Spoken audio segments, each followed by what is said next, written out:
받았으며 위의 것을 찾으라. 거기는 그리스도께서 하나님 우편에 앉아 계시느니라. 위의 것을 생각하고 땅의 것을 생각하지 말라. 이는 너희가 죽었고 너희 생명이 그리스도와 함께 하나님 안에 감춰졌습니다. 우리 생명이신 그리스도께서 나타나실 그때에 너희도 그와 함께 영광 중에 나타나리라. 그러므로 땅에 있는 지체를 죽이라. 곧 음란과 부정과 사욕과 악한 정욕과 탐심이니 탐심은 우상 숭배니라. 이것들로 말미암아 하나님의 진노가 임하느니라. 우리가 이 탐심은 우상이다라고 이렇게 뭐 거의 공식처럼 이렇게 마음의 어떤 걸 가지고 있을 텐데 왜 인간에게 이렇게 탐심이라는 게 이렇게 자리 잡았을까를 한번 좀 말씀드려 보려고 그래요.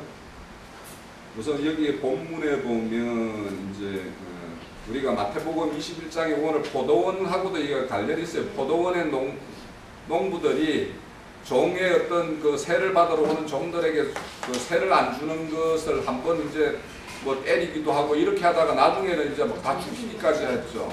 그리고 유산을 아예 자기 걸로 만들기 위해서 상속자까지 죽이는 일까지 이렇게 제약이 커지잖아요, 그죠? 그러면 인간에게는 이 탐심이라는 게 이게 있어요. 근데 이 탐심을 왜 우상숭배라고 하느냐 하면 제가 아까 뭐 이렇게 지나가는 거 말씀드렸지만 인간에게는 탐심이라는 걸 가리고 사실 탐심으로 하는 건데 가리고 선을 행할 수도 있고 의라고 하는 것도 행할 수 있고 모든 걸 행할 수 하나님을 영화롭게 한다라는 것까지 행할 수가 있어요. 그러니까 이것이 아까 실로가 오셔서 우리 안에 우리가 그 실로와 하나 묶음이 돼가지고 묶이면 그분이 우리에게 일어나는 일은 뭐냐면 애 생명체계, 애 가치체계가 다 무너지는 그 작업을 하는 거거든요.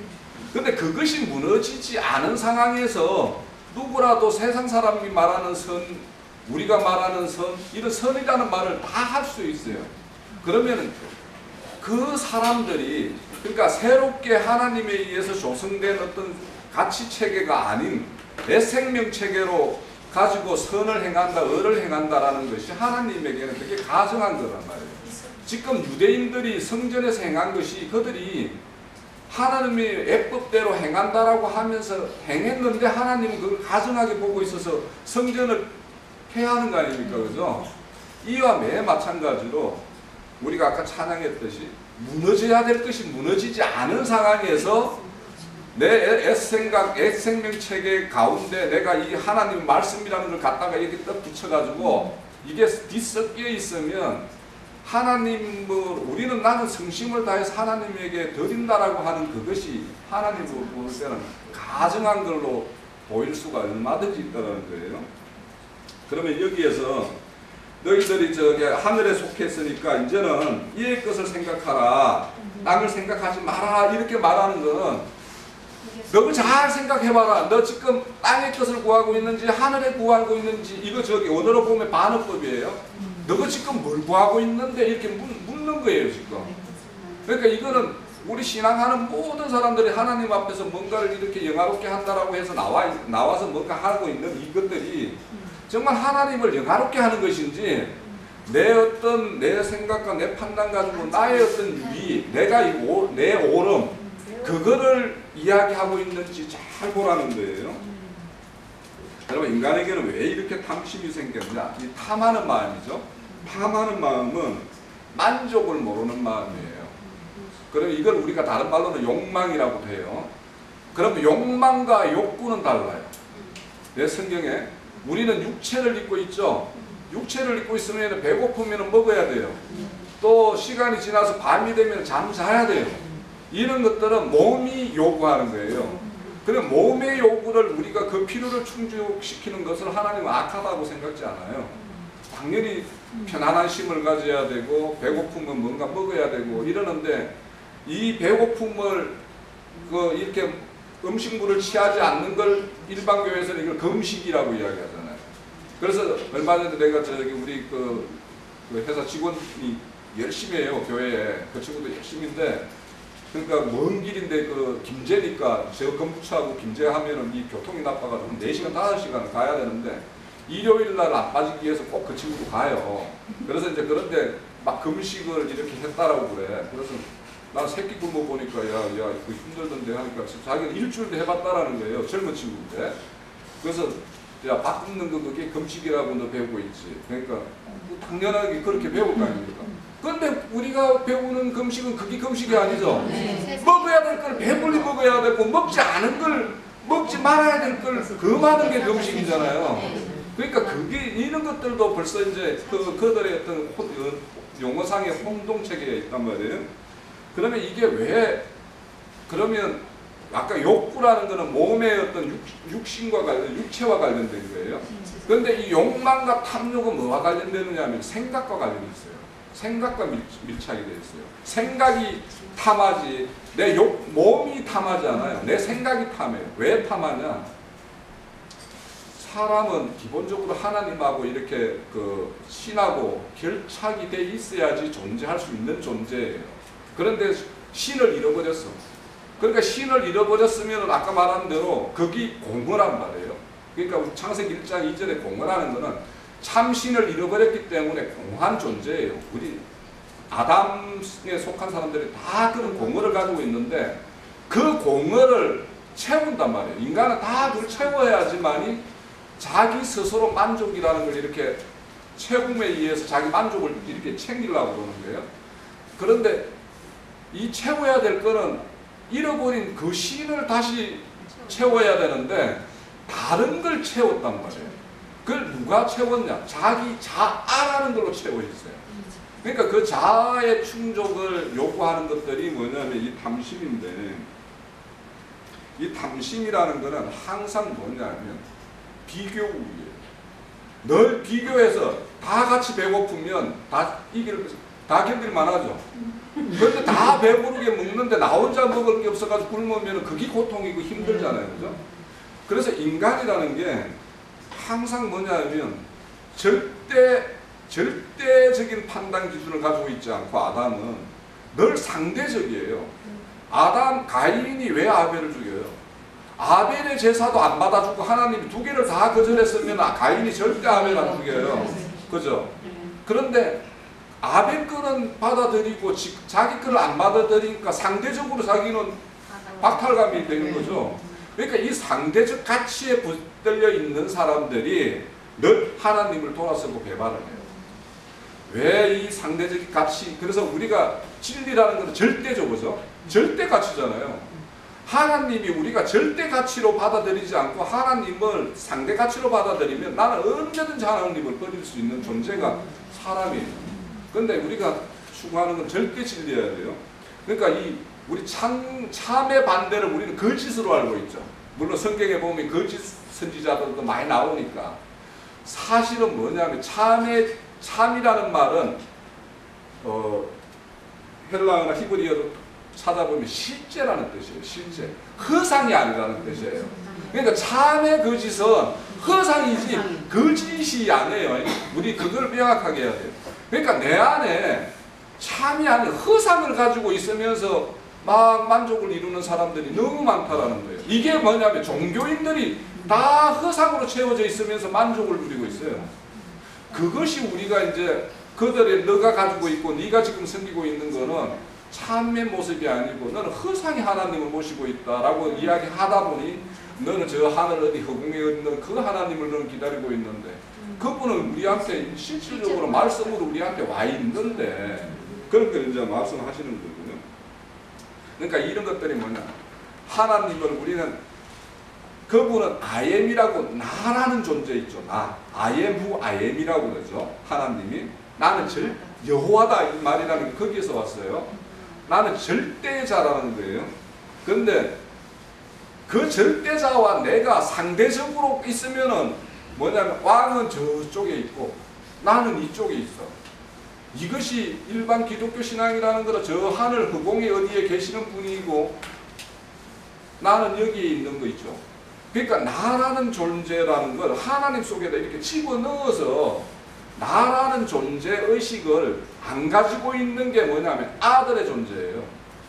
아들의 존재라는 건 우리 천사는 뭐예요? 부리는 종이죠.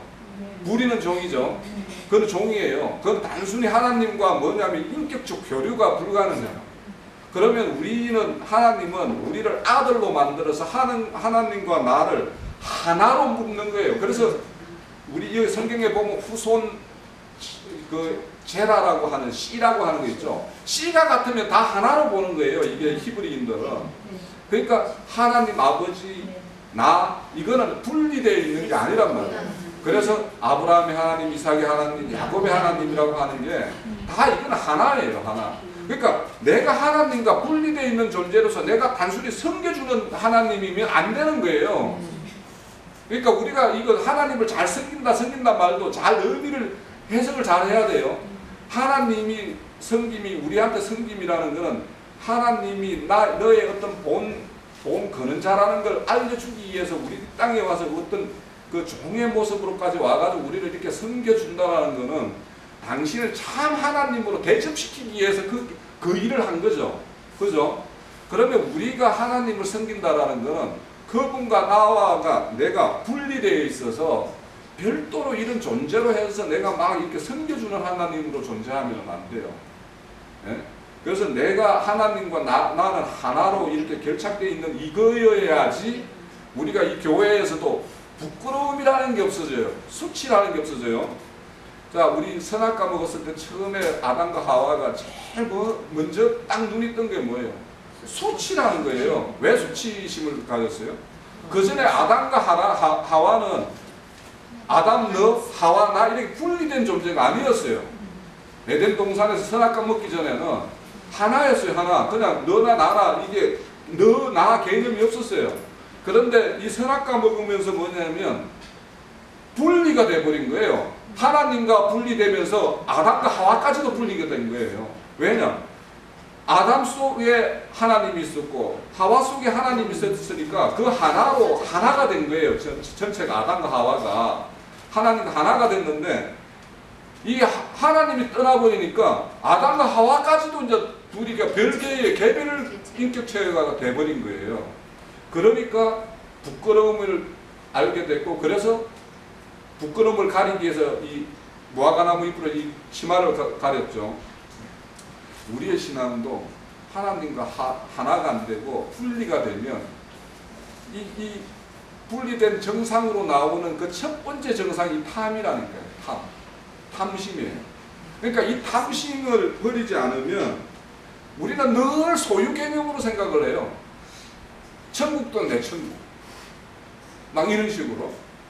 그래서 우리가 이게 굉장히 어렵지만은요. 우리 교회 중에 여기 있는 분들 우리 몸의 한 지체라고 그러죠. 지체라고 그러죠. 이 지체라는 것이 가만히 생각해 보세요. 자, 팔이 뭘 하다가 내가 팔을 부러뜨렸어. 그러면 이거 기부스 해야 되죠.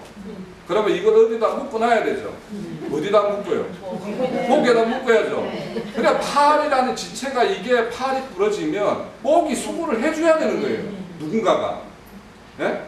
이런 어떤 우리가 과연 이런 어떤 지체의식으로 하나가 되어 있는가를 우리가 가만히 생각을 해보세요. 여기에서 우리가 같이 여기서 함께 이렇게 말씀을 주고받으면서 뭔가 부끄러움이 있어서 내가 뭐 말문이 닦이고 이러면은 이게 우리가 별로 우리가 하나가 되어 있지 않다라는 증거예요. 우리가. 그래서 이런 가만히 생각을 해보세요. 천국에도 소유가 있을까? 그래, 우리 열 골 뭐 이렇게 5곡을 말하는데 이게 과연 내 소유 개념일까? 한번 생각을 해보세요. 이 땅에서도 우리 모든 인생들이 다 소유로, 세상은 다 소유로 살아가는 거죠. 소유로 살아요. 그러니까 우리가 어떤 성경 말씀에 대한 지식도 개인의 소유를 위해서 이게 가진다라면 이건 세상적인 거예요.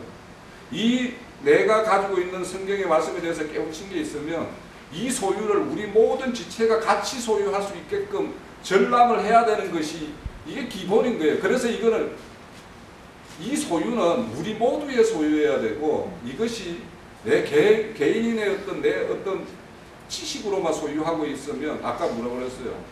말씀을 따라 행하는 자가 되고 듣기만 하면 왜 자기를 속이는 자라고 하냐면 그게 내 어떤 소유 개념으로 가지고 있으니까 내가 가진 소유와 네가 가진 소유가 비교가 되니까 내가 가지고 있는 게 좀 그렇잖아.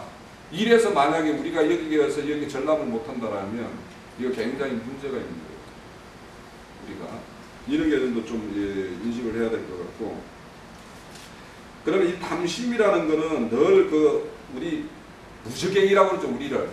우리 그 육체에 속한 어떤 타락한 아담의 속성이 다 무저갱이라고 그러죠. 우리 마음은 무저갱이라고 그러잖아요. 그게 그 거듭나지 않은 심령 가운데 있으면 그게 무저갱이 되잖아요. 마음이.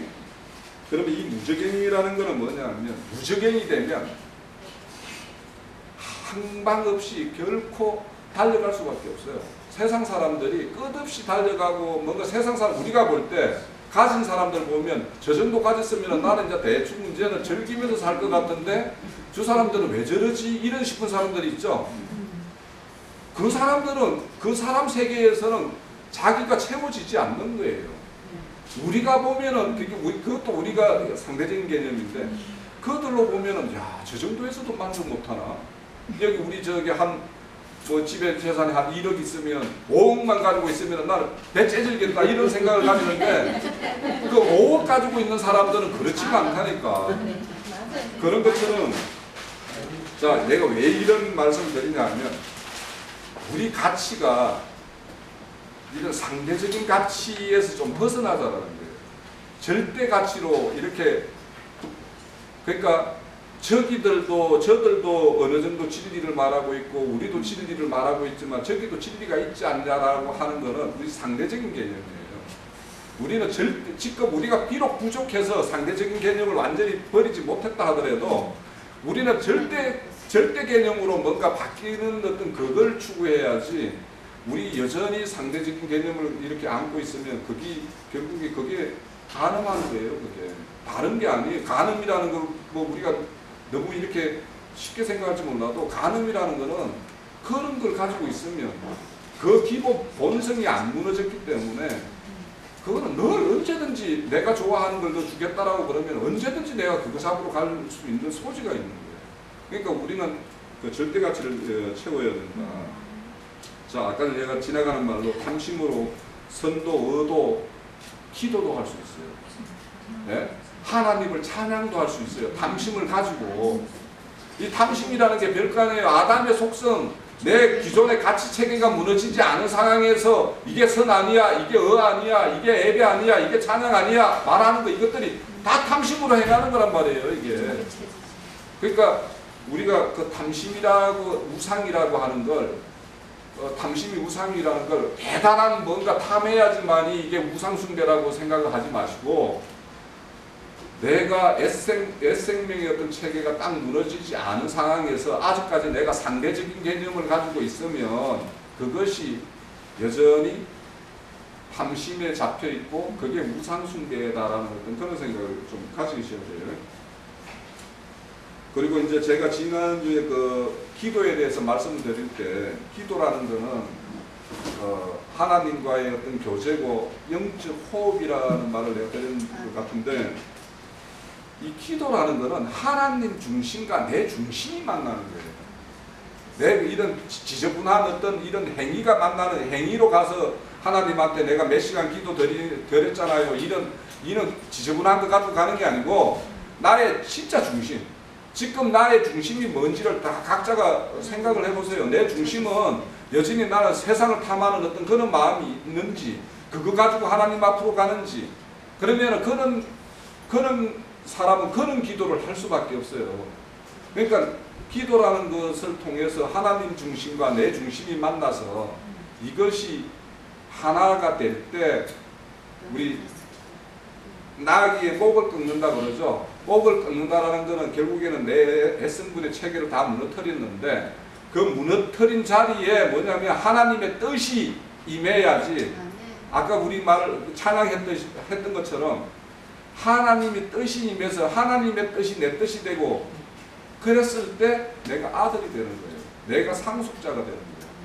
이게 아니고 하나님 뜻과 내 뜻이 아직까지 이게 일체가 안 되고 하나님 뜻이 정확하게 뭔지 잘 모르겠다라고 하면 내가 아직까지 아들 될 자, 내가 상속을 받을 자, 그런 걸로 아직도 뭔가 준비된 것이 아주 부족하구나라는 게 이게 있어야 되는 거예요. 그러니까 우리가 말씀을 통해서 하나님 뜻도 알아야 되지만 아는 뜻을 알았어. 행하는 자가 돼야죠. 그렇죠. 그 행하는 자가 되지 않으면 그것도 또 속이는 자예요. 야고보서 1장 22절에 있어요. 그와 같이 또 주여 주여 하는 자마다 다 천국에 임할 뜻이 아니요 하나님 뜻대로 행하는 자에만 천국에 임한다는 이 말들을 우리는 행하고 저 기독교계는 안 한다고 생각하시면 안 돼요. 우리도 행하지 못하는 부분이 많이 있어요. 그러니까 우리도 그 뜻대로 행하지 않으면 그들과 똑같이 너희들은 많이 듣고 배워서 아는 거는 많았는데 행하는 거는 너나 그나 뭐 똑같이 뭐 별로 행한 게 없네라는 거는 아까 우리 말씀대로 대가를 지불하는 게 아무것도 없는 거예요. 우리가 흘릴 피가 없어요. 우리가 어린 양의 피에 옷을 빨아 희게 입어야 되는데 그래야지 혼인 예복을 입는 건데 그런 예복을 입지 않고 혼인 예식장에 들어가는 그 22장에 나오는 혼인 예복 입지 않은 자와 똑같은 것이 돼요. 그러니까 우리가 제가 요즘에 이제 형님이 이제 미국 가서 이제 말씀 전가할 때 보면 거기 이렇게 사진에 보니까 소수잖아요.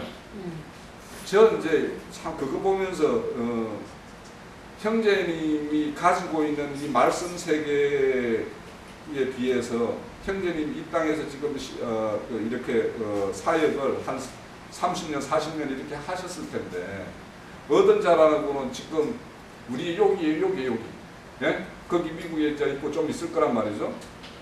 왜 이렇게 적은 수밖에 이렇게 지금 가지로서 붙어 있는 자가 없을까? 한번 생각을 해봤어요. 참 슬픈 일이에요. 형제님이 얼마나 힘 빠지는 일이겠어요.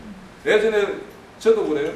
어제도 내가 거기 갔다 오면서 내가 그걸 보면서도 내가 그렇게 가슴이 아팠는데 형제님이 신림교회에서 이렇게 떠나보낸 자, 또 어떻게 떠나보낸 자, 그런 사람들 생각하고 또 거기가 우리 교회 전거에서 참 거기가 옳지 못하다고 그렇게 전거를 했는데 거기 가서 붙어가지고 이러는 거, 이런 소리를 들으면 얼마나 절망적이고 이게 힘 빠질까. 정말. 그러니까 이게 이 길이라는 게 정말 쉽지 않은 길이고 바울 사도도 말년에 자기에게 남아있는 자가 몇이라고 그랬어요. 디모데 후서에 보면 그렇게 끝까지 남는 게 어려워요. 그게 왜 그러냐면 내 생명책에 그 떠난 사람들 가만히 저도 곰곰이 생각을 해봐요. 그런데 대부분이 뭐냐면 자기 의로움을 다 가지고 있어요. 자기가 생각하는 의로움이라는 판단 기준에 있어가지고 이 판단을 못 내려놔가지고 그 판단에 다 걸려서 막 그렇게 된다는 거예요. 그래서 이 판단의 모든 것을 좀 이렇게 내려놓을 필요가 있다. 내가 지금 지나왔어요. 제가 형제님하고 얼마나 막 이 판단, 내 판단 때문에 많이 싸웠습니까? 네. 그러니까 내 오름이 하나님의 오름이 아니라는 사실을 좀 이렇게 아시고 내려놔야 될 것 같고요. 그래서 이런 우리의 어떤 그런 생명은 참 생명의 헌신으로 난 생명이에요. 그죠? 하나님의 참 생명의 헌신에 의해서 난 우리 생명이기 때문에 우리의 어떤 생명의 어떤 그 마음 성전이 자 봐봐요. 이 예루살렘 성전이 허물어지고 어떤 성전이 서야 되냐면 에스겔서 44장 이후부터 보면 에스겔서 44장에 보면 그 이후로 보면은 에스겔 성전 있죠. 그 성전이 뭐야? 영적 성전은 아니에요. 에스겔서 거기에 47장, 48장에 보면 그 영적 성전이 완전히 서서 내가 하나님으로 봉급받은 그 생명수가 나로 통해서 흘러나가는 또 우리 교회를 통해서 흘러나가는 이 성전이 되어야지만이 궁극적으로 하나님이 바라는 그런 어떤 교회의 모습이고 우리의 어떤 지체들의 모습이에요. 그러니까 우리는 지금 많이 채워야 될 부분도 있고 또 각자 채워진 부분 가지고 어딘가에 이렇게 그 말씀을 넘겨주는 거 있죠. 우리 성경에 보면 저 히브리에 보면 요더라는 거 있죠. 요더 글자 제일 작은 거, 점 하나 푹 찍어 돌린 거. 거기 요더라는 게 손이라는 뜻이에요. 손으로 이렇게 넘겨준다는 뜻이에요. 그 창세기 1장 1절을 이렇게 쭉 보면 그 요더라는 글자가 몇 자 나오는데 그게 뭐냐면 진리된 자, 진리가 된 자는 반드시 이거 넘겨주는 손을 가지게 돼요. 그러니까 내가 이게 아직까지 이게 이렇게 넘겨주는 거에 익숙지 않다 이러면 내가 아직까지 더 채워야 될 부분도 있지만 가감하게 이제는 그거는 내 안에 가지고 있고 우리가 여기서 교회를 통해서 말씀 공급 받은 거 가지고 어딘가로 이렇게 행로가 있어야 돼요, 사실은. 그래서 그 일주일의 어떤 삶을 제가 말하는 우리 인생 각자의 삶을 말하는 게 아니에요. 하나님의 어떤 동력자로서 우리는 동력자이면서 하나님 밭이면서 하나님의 집이라고 그러죠. 우리가요.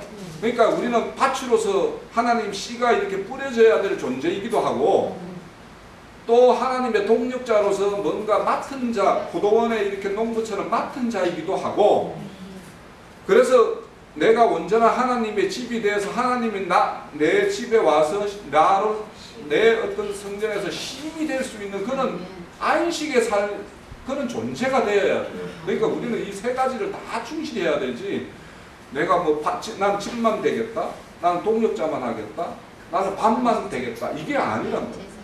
우리의 그 정체성이 거기에도 나와요. 이거 고린도전서 3장 9절에 나오는 말씀입니다. 그러니까 우리 그런 어떤 책임을 형제님 그 가서 몇 사람 앉혀놓고도 그렇게 열변을 통해서 이렇게 수고를 하듯이 우리도 각자 처소에서 만나는 그런 어떤 그 하나님의 어떤 백성 씨라고 밭이라고 보이는 그런 밭들이 있잖아요. 그거 가면 우리는 뿌려야죠. 하나님 말씀 뿌려야죠. 그렇게 해야 되고 그래서 그거를 하기 위해서는 그 사람의 어떤 마음속에 있는 이 씨를 이 탐심이 뭐예요? 은근키와 가시예요. 예? 아무리 뿌려도 이 탐심이란 은근키와 가시가 뽑혀 나가지 않으면 이 씨 생명이 생명력을 발휘할 수가 없어요. 그러면 우리가 이 탐심이 무엇인지를 그 사람들의 어떤 그 마음의 어떤 아담 첫사람의 어떤 속성에 자리 잡고 있는 이런 것들을 그들에게 밝혀줘야지 그들 스스로도 아 이게 내가 가지고 있는 게 이게 가시고 은근키고 이것이 내가 육신으로 이렇게 탐하는 마음에서 나오는 것이구나를 알게 되죠. 그걸 알게 해줘야지 그들도 그거로부터 벗어나겠지. 우리 오늘 주님은 우리 인생들의 우리 요즘에 밀당이라는 말을 많이하죠. 뭐 밀고 땡기는 거. 세상에서도 이게 뭔가 장사꾼들은 밀고 땡기고 이런 내고라고 하죠.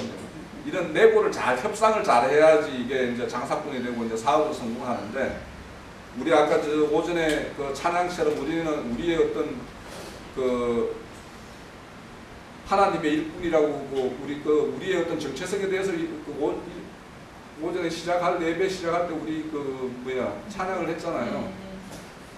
그렇게 하나님만큼 밀당을 잘하는 분이 없어요. 사실은 밀고 땡기고 우리가 하나님이 그렇게 나타주고 이렇게 하면서 나를 밀고 땡기고 해서 지금까지 요 자리까지 왔는데 앞으로도 그런 게 많겠지만 우리도 하나님의 어떤 동력자로서 나갈 때 밀당을 잘 해야 돼요. 이게 무조건 이게 다른 나한테 막 단단한 음식 가지고 와서 막 먹으라고 막 입에다가 입 벌려가지고 이렇게 먹여주면 그냥 먹을 수가 없어요. 그러니까 이게 우리가 진리를 증거하는 거하고 사람 등 끌어준다라는 거하고를 뱀처럼 지혜롭게 하는 거하고 사람 등 끌어주는 걸 잘 구분을 해야 돼요. 그러니까 막 이거는 덜 끌어주는 거라고 배척할 것이 아니라 뱀처럼 지혜롭게 해야 되는 거예요. 이자가 어린아이면 어린아답게 사탕 줄 때 사탕 줘야 되고 떼야 될 때 떼야 되고 그러니까 그렇게 이렇게 하는 것이 우리의 어떤 참 지혜자고 하나님이 하시는 방식과 똑같은 방식으로 하는 거지요. 그러니까 우리가 그렇게 잘 하셔야 됩니다.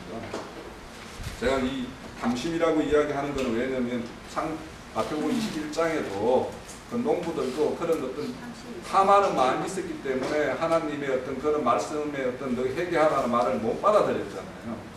그러니까 우리의 어떤 기본적으로 내가 성분이 완전히 무너진 사람이 아니다라고 그러면 내 안에는 여전히 탐하는 마음이 있다라는 생각, 또 나는 어떤 그런 내 판단이라는 것은 애성분에 의한 판단이 그래도 내가 옳게 판단하고 있지만 그 속에는 그런 성분이 섞여 있을 수 있다라는 걸 생각을 가지고 우리 한번 이런 판단이나 이런 것들을 좀 뒤로 미룬 다음에 우선은 하나님의 은혜 받는 게 제일 중요하죠.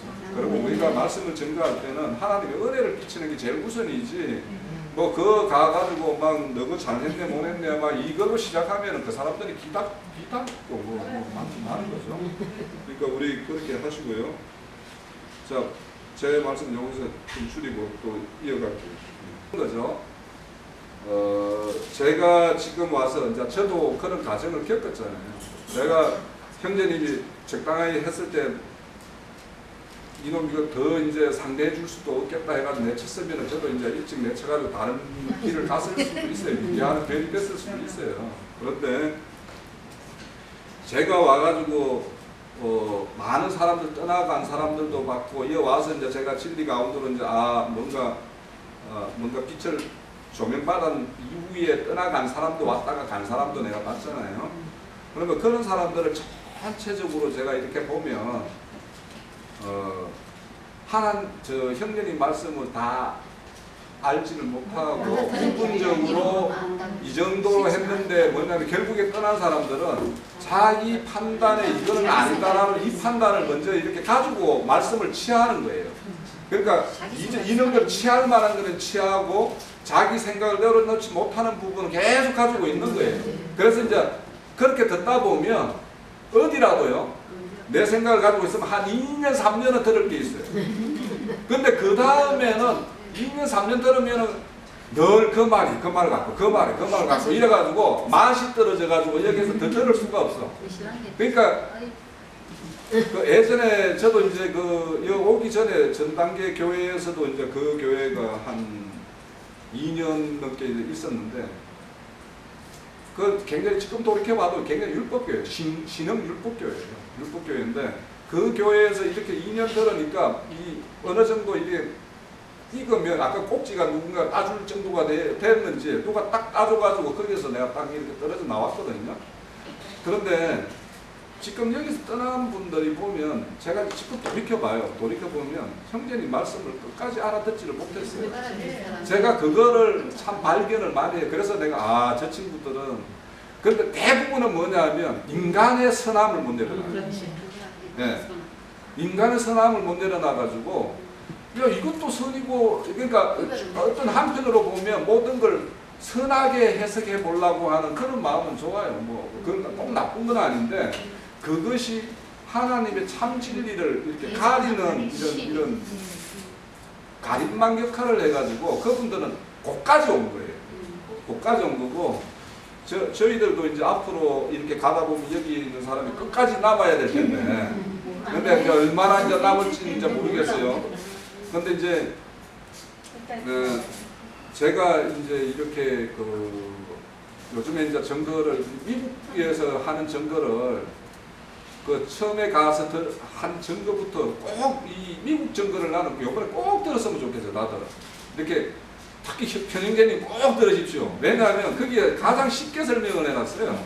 거기에 왜 초심자들이 많기 때문에 그래서 처음부터 이렇게 설명을 쭉 해놨기 때문에 꼭 들었으면 좋겠다라는 거고 저도 그거 들으면서도 이제 많이 은혜를 받았는데 특히 지금 하고 있는 그 상속자 있죠. 이 상속자의 강론에 대해서는 꼭 진짜 몇 번이라도 들어봐서 이 상속자가 다 상속자가 되는 게 아니라는 거예요. 그러니까 이 상속자가 되기 위해서는 내가 치료해야 될 것도 있고 내가 포기해야 될 것도 있고 이런 것들이 많이 있어요. 그런 것들을 우리가 행하지 않으면서 나는 상속자다라고 뭐 이렇게 말한다는 것은 사실은 맞지가 않죠. 그러니까 그분들이 지금 궁금한데 그분들은 그만큼 가는 거예요. 거기가 이제 거기에 이제 베드로처럼 초막을 치고 이제 거기에 장막을 친 거예요. 그분들은. 그러니까 우리는 지금 생각을 하세요. 저도 이제 늘 형제님의 어떤 많은 어떤 그런 말씀 세계를 저도 이제 형제님 늘 말씀으로만 하지만 밑에 배움을 받은 자, 누군가에 의해서 가르침을 받은 자가 더 좀 나아야지 그 집안이 자식이 더 나아야지 그 집이 흥하는 집안이잖아요.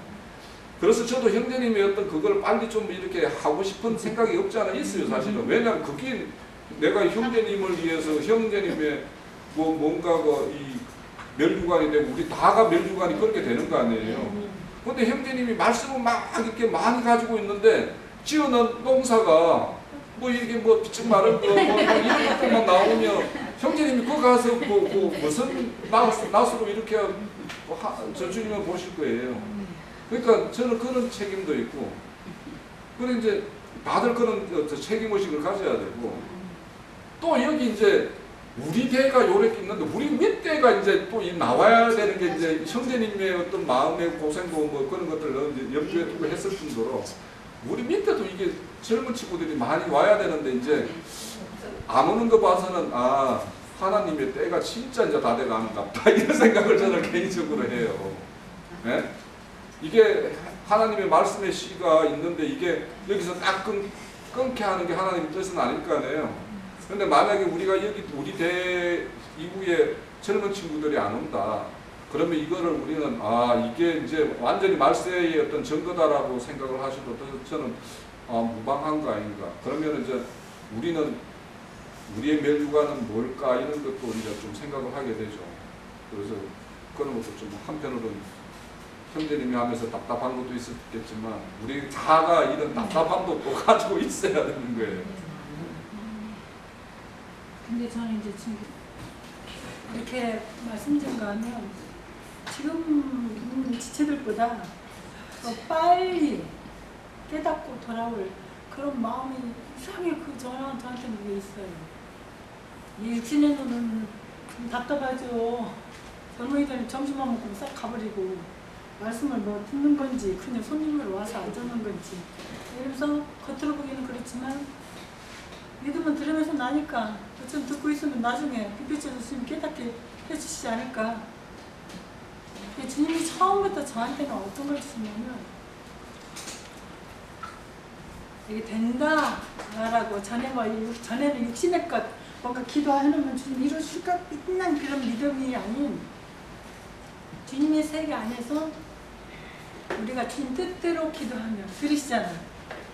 그렇게 하면 일은 주님이 우리가 일할 수는 없잖아. 주님이 뭔가 그 사람들 마음을 움직이는 것도 주님이시고 주님이 일하실 거 아닌가. 우리는 그렇게 우리 할 일만 하면 되는 거다. 많은 사람이 얻어갖고 진리 안에 있어도 나이 많은 세력된 사람이 들으면 우리가 변질될 수 있어요. 요즘 모든 걸 주님께 맡기는 생활, 우리 식당으로 기도하는 생활, 자매들에게는 특히 그 기도가 어머니 역할을 해야 되는 그런 걸 느껴요. 형제님들은 아버지 역할을 하시고 나가서 복음 잘하고 집안일을 아는 자들이 하잖아. 집안 살림 뭐 어떻게 해.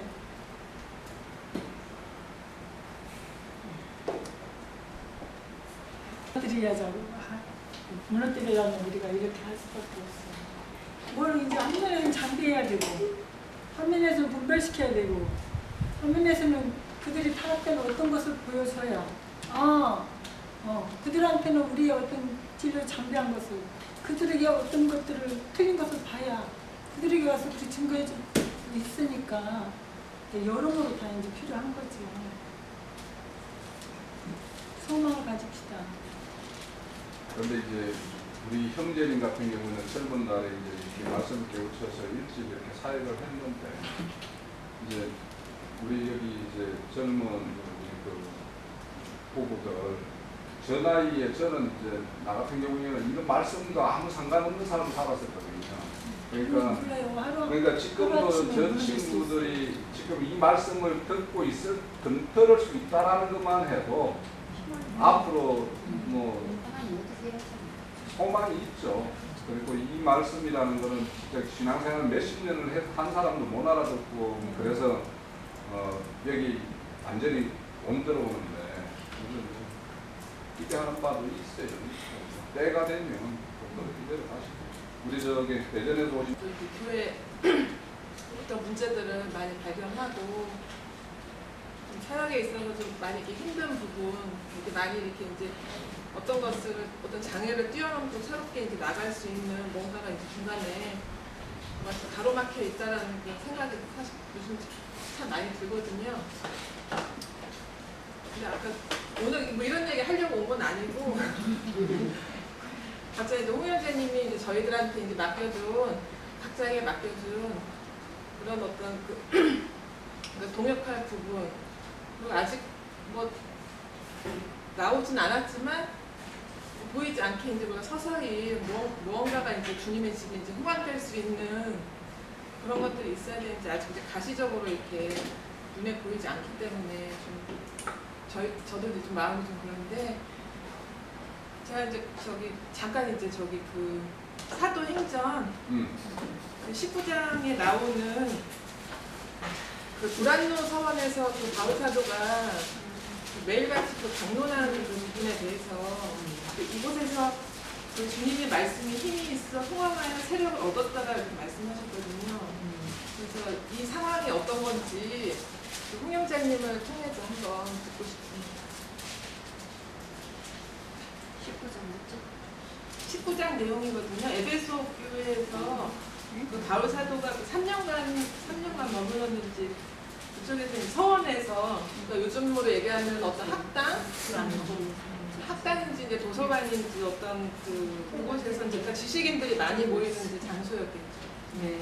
그러니까 이곳에서 강론하면서 어떤 이제 양식을 위해서 일하기도 하고 뭐 서신서를 집필하기도 한 내용이 있다고 이제 나오는데 이곳에서 이제 그 어떤 세계 중심의 어떤 그 로마의 그 복음을 전하고자 하는 어떤 그 호황이 되는 어떤 그런 것들이 일어났다고 했는데 여기 19장에 나온 그 두란노 서원에 대해서 저희가 이제 말로만 기독교에서 이제 뭐 두란노 서원이다 뭐 책방도 있고 인터넷에 뭐 그런 것도 있는데 구체적으로 사실은 이제 두란노 서원에서 무슨 일이 있었는지 이곳에서 어떻게 이제 로마 선교의 어떤 그 발판이 뻗쳐 나갔는지 그런 것들이 좀 궁금합니다.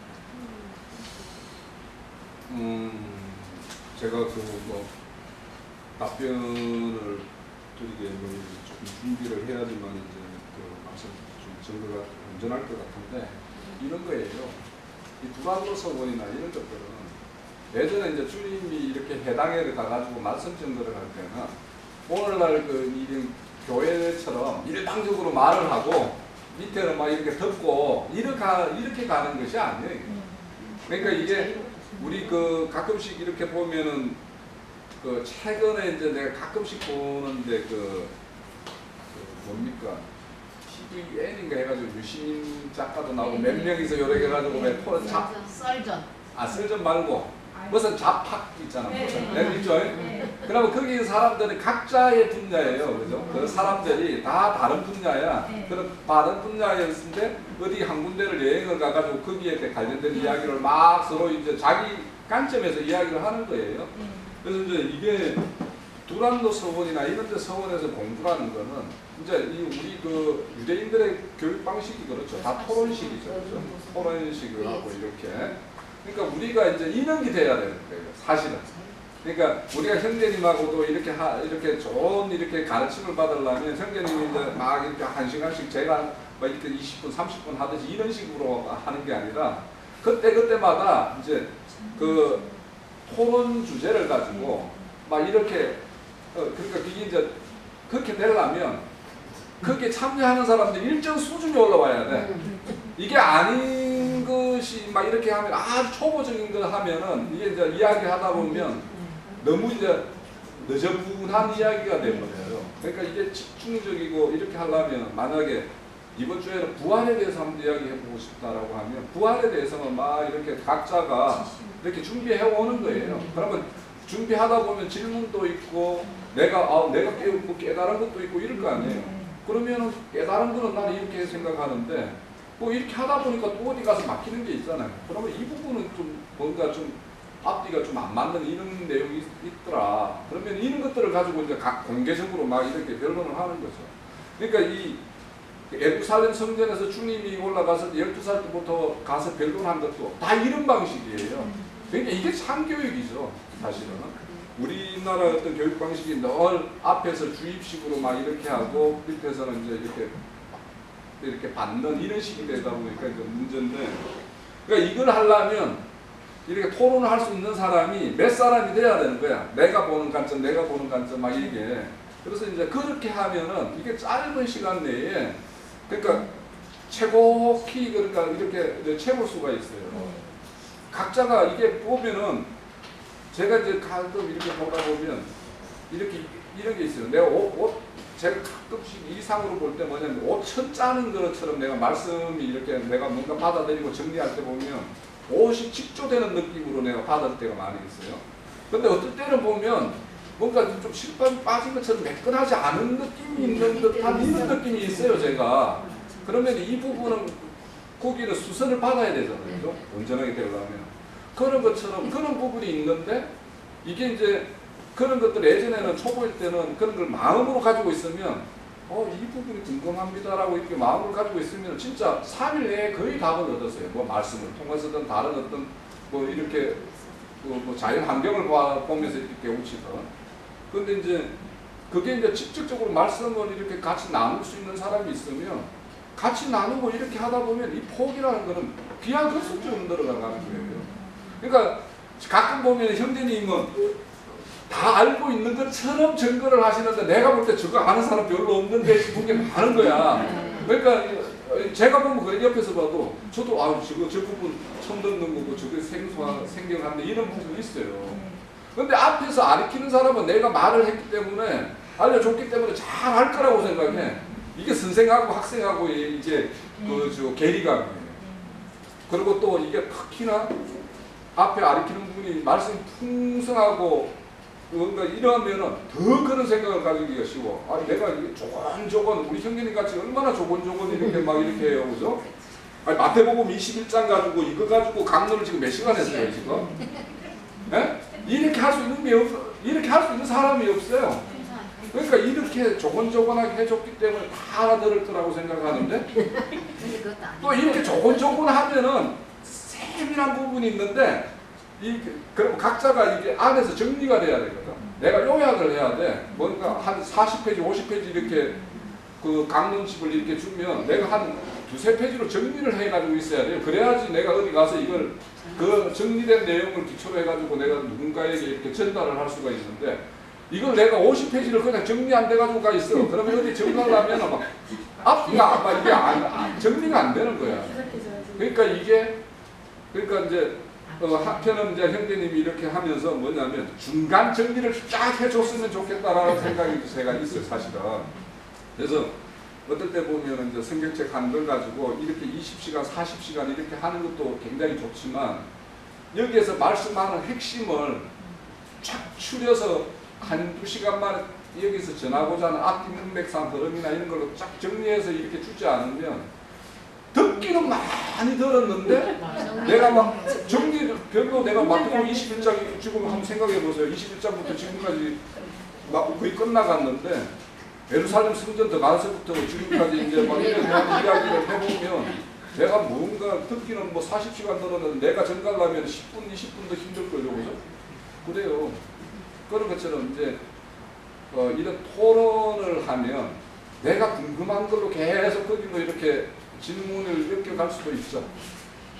그래서 이 두란노 서원에서의 어떤 공부라는 거나 주님이 가르치는 방식이라는 거는 이렇게 그들의 어떤 부족분을 채워주는 것이 중요하지. 내가 가지고 있는 거 갖다 옮기는 게 중요한 게 아니잖아요, 그죠? 각자로 보면. 그러니까 채워주는 어떤 그런 것이어야 되기 때문에 지금 오늘 그 현형제님이 궁금해하시고 하는 것들은 저런 싸움이 없으면은 사실은 그냥 나 듣고만 그냥 가는 사람이 될 가능성이 무지 많아요. 그래서 저는 어떤 걸 가지고 기도 제목을 왜 이 사람들하고 우리 교회 같은 지체인데 이렇게 같은 말을 들으면서 다른 사람들이 이렇게 듣는데 나는 조금 다른 생각을 가졌다라는 이런 거에 대해서 문제의식을 안 가지고 있으면 자기가 어떤 안 되는 거죠. 그걸 이제 그때 질문을 하고 이렇게 해서 하면 좋은데 이제 제가 말씀드리는 것은 뭐냐면 이게 수준이 쫙 올라가서 넓게 가려면 사실은 이제 이런 걸 가르칠 때는 질문은 누구라도 할 수 있지만 사실은 이게 어떤 주제를 하나 가지고 이거에 관련돼서 여러 각도에서 이렇게 조명하는 사람이 몇 사람이서 그걸 같이 논하면은 이게 훨씬 좋아요. 하나님의 말씀이라는 거는요. 이게 뭐 우리 형제님이 전도하는 그 말이 절대 진리라고 생각하고 우리 저 홍영재가 하고 저기 기령재가 하는 거는 좀 이렇게 격가지고 이렇게 생각할 필요가 없어요. 그거는 뭐냐면 형제님은 큰 줄기를 이야기했으면 다른 사람은 이런 다른 관점에서 이렇게 보니까 이런 면도 있네라고 이렇게 봐주면 되는 거예요. 왜 성경이라는 건 하나님의 그 넓은 세계를 이야기하는 건데 어떤 한 면만 이렇게 보이는 세상은 아닐까요? 그래서 그 두란노 서원에 대해서는 제가 좀 주중에 그러면 좀 준비를 해서 다음에 뭔가 한번 더 살펴보기로 하고 우리 교회의 모임이 이렇게 돼야 돼요. 우리 대체 내가 가지고 있는 성경 지식과 우리 지체 누구하고 성경 지식 비교하지 맙시다. 그거 전혀 쓸데없는 짓이에요. 그냥 부족한 대로 내가 넣은 대로 그렇다고 이걸 또 강권할 필요도 없어요. 여기 오는 게 와서 누군가는 이렇게 뭐 자꾸 이렇게 앞에 이렇게 하는데 나도 해야 되겠지 뭐 하는 이런 부담감도 가질 필요 없어요. 그러니까 이거는 그냥 너나 나나 다 우리는 한 지체다라는 생각, 이게 약한 지체의식만 가지고 있으면 그 앞선 형제들이 말씀 전거해 주면은 그걸 받아들이고 또 궁금한 거 있으면 소곤소곤 이렇게 소무리에서 또 이야기도 나누고 이렇게 해서 우리 부족을 채워가는 거니까요. 근데 이걸 읽다 보니까 여기 믿음이 연약한 자를 너희가 받되 그의 의견을 비판하지 말라. 우리가 그 진리, 나인제님의 증거하는 진리들이 상당히 그 성경의 전고를 이해하는 말씀들이기 때문에 사실 뭐 지체들도 느끼고 다 느끼지만 이걸 사실 이해하고 어떤 때는 많이 들으면 들을수록 어떤 때는 더 헷갈릴 때도 있어요. 근데 사실은 제가 이제 신림동에 있을 때도 왔고 그 뒤로도 이렇게 교회 생활을 통해서도 지켜봤지만 증거하는 이제 나인제님 말씀이야 이제 여러 가지 다양하게 이렇게 증거를 하겠지만 우리 지체들은 사실은 믿음이 연약한들의 의견을 먼저 수렴하는 그런 시간들이 많이 필요합니다.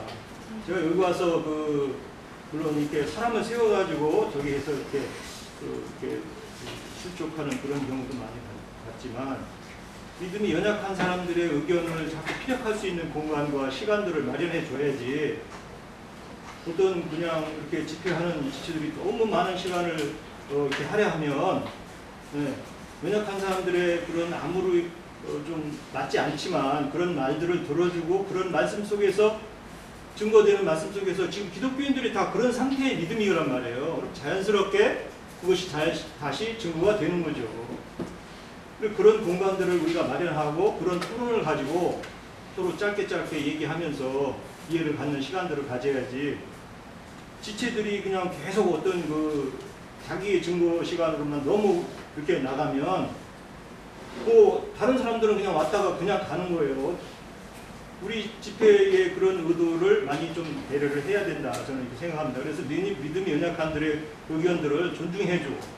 그 의견을 자꾸 내놓을 수 있도록 제시할 수 있도록 공간들을 우리가 스스로 만들어야 되고 좀 기다려줘야 되고 그래서 서로 여러 가지 미성숙한 그런 모습도 있겠지만 그런 것을 우리가 보면서 기다려줘야 되고 또 우리가 또 낮아진다는 게 뭐예요? 기도가 뭐예요?